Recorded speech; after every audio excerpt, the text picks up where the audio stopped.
আসসালামু আলাইকুম। কিছুক্ষণ আগে যে বার্থডে উইশটা ভিডিওটা দেখলাম, আপনি যদি চান এরকম একটা ভিডিও বানাচ্ছেন, তাহলে আজকের টিউটোরিয়ালটি আপনার জন্য। এর আগের টিউটোরিয়ালে আমি বলেছি কীভাবে বার্থডে উইশ পোস্টার আকারে করবেন, সেই টিউটোরিয়ালটা আপনারা চাইলে দেখে আসতে পারেন। আজকে আমরা যে টিউটোরিয়ালটি নিয়ে এসেছি সেটা হলো বার্থডে উইশ কীভাবে এরকম একটা ভিডিও আকারে করবেন।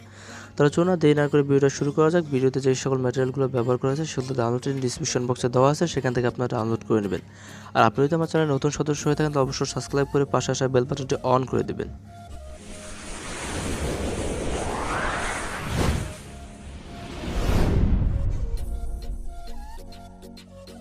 প্রথমে এখানে আমরা গুগলে চলে যাব। গুগলে চলে গিয়ে এখান থেকে আমরা গুগলে সার্চ বার লিখে নেব বার্থডে উইশ টেক্সট। এটা লেখা হয়ে গেলে এখান থেকে আমরা এটাকে সার্চ করে নেব। সার্চ করার পর অনেকগুলো ওয়েবসাইট এসেছে, এখান থেকে আমরা প্রথম ওয়েবসাইটে ভিজিট করে নেব। প্রথম ওয়েবসাইটে ইন্টারফেস চলে আসার পর একটুখানি নিচে চলে আসবো। আমরা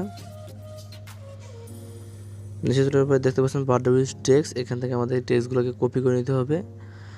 এই যে এই টেক্সটটা আমরা কপি করব, এই জন্য এই যে কপি অপশন আছে, এখানে কপির উপর ক্লিক করে আমাদের টেক্সটটা কপি হয়ে যাবে। তো এখান থেকে আমরা টেক্সটটাকে কপি করে নেব। কপি করে নেওয়া হলে আমরা চলে যাবো কাইনমাস্টারে। কাইনমাস্টার থেকে এখানে ক্রিয়েট নিউতে ক্লিক করে আমরা 1/1 একটা প্রজেক্ট ক্রিয়েট করে নেব। যেন এটাকে নেক্সটে ক্লিক করবো, তাহলে দেখতে পাচ্ছি আমাদের প্রজেক্ট চলে আসে। এখান থেকে আমরা একটা ব্যাকগ্রাউন্ড কালার সিলেক্ট করে নেব। ব্যাকগ্রাউন্ড কালার সিলেক্ট করা হয়ে গেলে এটাকে আমরা একটুখানি বড় করে দেবো। টাইম লাইনটা যেটা আছে এখান থেকে 16 থেকে 20 সেকেন্ডের মতো রাখার চেষ্টা করব। রাখা হয়ে গেলে আমরা চলে যাবো লেয়ার অপশনে। লেয়ার অপশন থেকে চলে যাবো মিডিয়ায়। হ্যাঁ, মিডিয়ায় চলে যাবো। আমাদের যেই একটা ব্যাকগ্রাউন্ড পিএনজি ফটো আছে, এই ফটোটাকে আমরা নিয়ে আসবো। ফটোটাকে নিয়ে আসলে ফটোটাকে আমরা রিসাইজ করে একটুখানি বসিয়ে দেবো। সাইজটাকে আমরা কাস্টমাইজ করে দেখবো কোন সাইজটা রাখলে কোথায় রাখলে ভালো হয়, সেটা এবার দেখে এটাকে আমরা একটুখানি বসিয়ে দেবো। বসিয়ে দেওয়া হলে এটাকে আমরা প্রথমে টাইম লাইনটা যেই দিয়েছিলাম 16-17 সেকেন্ড, এটা টাইম লাইনটাকে আমরা 16-17 সেকেন্ডটা রেখে দেবো।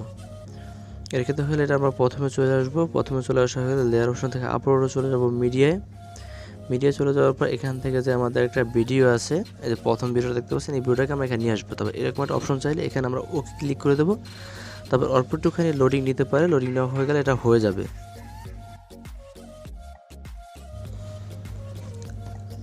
দেখুন আমাদের ভিডিওটা চলে এসেছে, বাট ভিডিও স্ক্রিনটা কিন্তু ব্ল্যাক আছে, এজন্য আমাদের এটাকে স্ক্রিনে চলে যেতে হবে। এজন্য আমরা চলে যাবো ব্লান্ডিং মোড। ব্লান্ডিং মোড থেকে একটুখানি নিচে নিয়ে আসবো। আমরা নিচে ব্লান্ডিং মোডটা পেয়ে যাবো। এই ব্লান্ডিং মোডের উপরে ক্লিক করে একটুখানি নিচে এসে যে স্ক্রিন নামে একটা অপশন পেয়ে যাবেন, এই অপশনের উপরে ক্লিক করে নেবেন। অপশনের উপরে ক্লিক করা হয় এটাকে আমরা জুম ইন করে একটু কাস্টমাইজ করে নেবেন। কোথায় এটা রাখবেন সেটা আপনার পছন্দ মতো এটাকে আপনি রেখে দেবেন। কাস্টমাইজ করা হলে আবার লেয়ার অপশন থেকে চলে যাবেন মিডিয়া চলে যাবেন একটা ব্যাকগ্রাউন্ড একটা ফটো নিয়ে আসবেন যাকে উইশ করতে চান। আসলে তার ফটো ব্যাকগ্রাউন্ড রিমুভ করা থাকতে হবে। ব্যাকগ্রাউন্ড রিমুভ না করলে হবে না, আপনারা ব্যাকগ্রাউন্ডটাকে রিমুভ করে নেবেন। দেখতে পাচ্ছেন ফটো অনেক বড়, ফটোটাকে আমি একটুখানি কেটে নেব। এর জন্য ক্রপিং অপশনে চলে গেলাম। আমরা এখান থেকে ক্রপিং অপশনের উপর ক্লিক করে নেব। তারপর এটাকে আমরা কেটে নেব আমাদের যে পরিমাণ লাগে। আমার মনে হয় যে আমরা ফটোটাকে এই পরিমাণ রাখবো, সেই পরিমাণ রেখে আমরা ফটোটার বাকি অংশগুলোকে আমরা কেটে দেবো। এই জন্য আমরা অর্ধেকও রাখতে পারি বা তার থেকে একটুখানি বেশি রাখতে পারি, সেটা আমরা দেখে নেবো। এটা কাটা হয়ে গেলে তাই আমরা টিক দিয়ে দেবো। টিক দেওয়া হয়ে গেলে এটা আমরা ফটোটাকে ছোটো বড়ো করে দেখবো কোথায় বসাবো, সেই জায়গাটা আমরা বসিয়ে নেব। বসানো হয়ে গেলে আমাদের যে ফটোর লেয়ারটা আছে, এই লেয়ারটাকে আমরা বড় করে নেব। তার আগে আমরা একটুখানি আমাদের যে একটা ভিডিও এনেছিলাম লেয়ারটা, সেই লেয়ারটাকে একটুখানি ছোটো ওই ফটোর সাথে একটুখানি কাস্টমাইজ করে নিই। ফটোর সাথে কাস্টমাইজ করা হলে আমাদের ফটো লেয়ারটাকে সিলেক্ট করে ফটো লেয়ারটাকে এভাবে টাইম লাইনটাকে ফটো লেয়ারটা আমরা এটাকে বড় করে দেবো। ফটো লেয়ারটা বড় করা হয়ে গেলে আবারও আমরা প্রথমে চলে আসবো। তারপর আবারও লেয়ার অপশন থেকে মিডিয়ায় চলে যাব। মিডিয়া থেকে এখান থেকে বার্থডে উইশড, এখানে এই বার্থডে লেখা এটাকে আমরা নিয়ে আসবো গ্রিন স্ক্রিন ভিডিও। এখান থেকে আমাদের ক্রোমাকি অপশনটা চলে যেতে হবে। এখানে ক্রোমাকিটা ইনেবল করে দিতে হবে।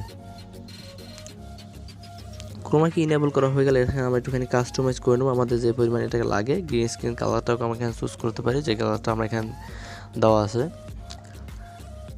কালারটা চুজ করা হয়ে গেলে এখান থেকে এটাকে আমরা একটুখানি কমিয়ে বেরিয়ে দেখবো কোন পরিমাণ ভালোভাবে একটা কাস্টমাইজ হয়, সেটা আমরা দেখে নেব।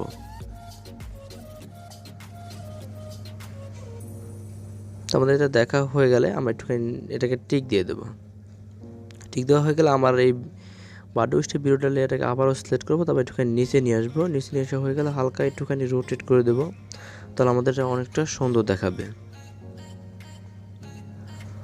এটা একটুখানি রোটেট করা হয়ে গেলে এটা আমরা টিক দিয়ে দেবো। তারপর আমাদের সব কিছু ঠিক আছে। তারপর লেয়ার অপশন থেকে চলে যাবো টেক্সটে। এখন আমরা যে কপি করা টেক্সটটা ছিল সেই টেক্সটটা এখানে আমরা লিখে নেব। লিখে না হয়ে গেলে এটা আমরা প্রথমে ওকে ক্লিক করে দেবো। না, অবশ্য দুঃখিত, আমরা প্রথমে চলে যাব, এটা প্রত্যেকটা ইন্টার লাগবে। আমরা একটুখানি টেক্সটটাকে কাস্টমাইজ করে নেব। যেখানে যেখানে কাস্টমাইজ করা প্রয়োজন সেখানে এখানে ক্লিক করে এখানে ইন্টার ক্লিক করে দেবো। এতে করে আমাদের টেক্সটটা 4 লাইন বা 3 লাইন যতটুকু হয় সেটা আসবে। আর যদি প্রথমে একেবারে ক্লিক করেন ওকে, তাহলে অবশ্যই আপনার টেক্সটটা কিন্তু 1 লাইন আসবে, সেটা কিনা সুন্দর দেখাবে না।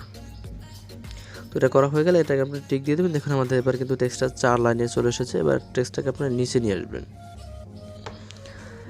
টেক্সটটাকে নিচে নিয়ে আসা হয়ে গেলে আপনি চলে যাবেন ফন্টে।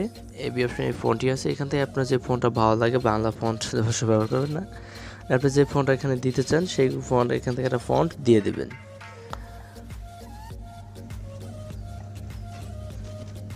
ফন্ট দেওয়া হয়ে গেলে এখান থেকে আমরা বেরিয়ে আসবো এবং এটাকে আমরা ইন অ্যানিমেশন এবং আউট অ্যানিমেশন দেবো। তাই আমরা সাইজটাকে একটুখানি ছোটো করে নিই। করা হয়ে গেছে। এবার আমরা এটাকে সিলেক্ট করে চলে যাব। এটাকে আমরা প্রথমে টাইমলাইনটা একটুখানি বড় করে নিই, আমাদের যে পরিমাণ পিলার লাগে। এখানে প্রথমে আমরা এই 16 সেকেন্ডে যেটা রেখেছিলাম এই পর্যন্ত রাখি, পরবর্তীতে বাড়ানো কমা লাগলে বাড়াবো। তো টেক্সটটাকে সিলেক্ট করে ইন অ্যানিমেশন এবং আউট অ্যানিমেশন দিয়ে দেবো। ইন অ্যানিমেশন দেওয়ার জন্য সবার নিচে চলে আসবো। নিচে চলে আসার পর এই দেখতে পাচ্ছেন উইপ ডাউন, এই অ্যানিমেশনটা আমরা দিয়ে দেবো এবং এটা টাইম লাইনটি আমরা 6 সেকেন্ড বা 5 সেকেন্ডের উপরে রাখার চেষ্টা করব, যাতে করে স্লো মোশনের টেক্সটটা আসে, তাহলে কিন্তু অনেকটা সুন্দর দেখাবে। এখানে আমরা প্রথমে দিয়ে দেবো টাইম লাইনটা কতক্ষণ দেখতে ভালো লাগে সেটা দিয়ে দেবো। তো এটাকে আমরা টিক দিয়ে দেবো। আবারও আমাদের টেক্সট লেয়ারটাকে সিলেক্ট করে চলে যাবো আউট অ্যানিমেশনে। আমরা একটু আগে যে ইন অ্যানিমেশন ব্যবহার করেছি সেটার বিপরীত একটা আউট অ্যানিমেশন আছে, সেই অ্যানিমেশনটাকে আমরা এখানে সিলেক্ট করে দেবো।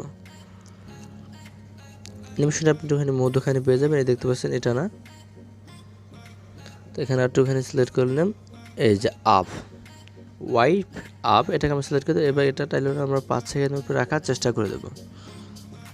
করা হয়ে গেলে এটাকে আমরা টিক দিয়ে দেবো।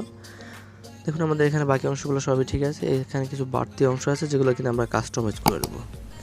আমরা অবশ্যই এগুলো কাস্টমাইজ করে নেবো। এখানে দেখতে পাচ্ছেন যে টেক্সটটা কম এসেছে, টেক্সটটা থেকে যাচ্ছে, এটা বড় করা লাগে কম করা লাগে সেটা আমরা করে নেব। এছাড়াও আমরা এটাকে প্রথম সবকটাকে একটুখানি একটু করে বাড়িয়ে নেব, যে পরিমাণ কিনা লাগে আমাদের। প্রথমে ব্যাকগ্রাউন্ড ইমেজটাকে আমরা একটুখানি বাড়িয়ে নিই।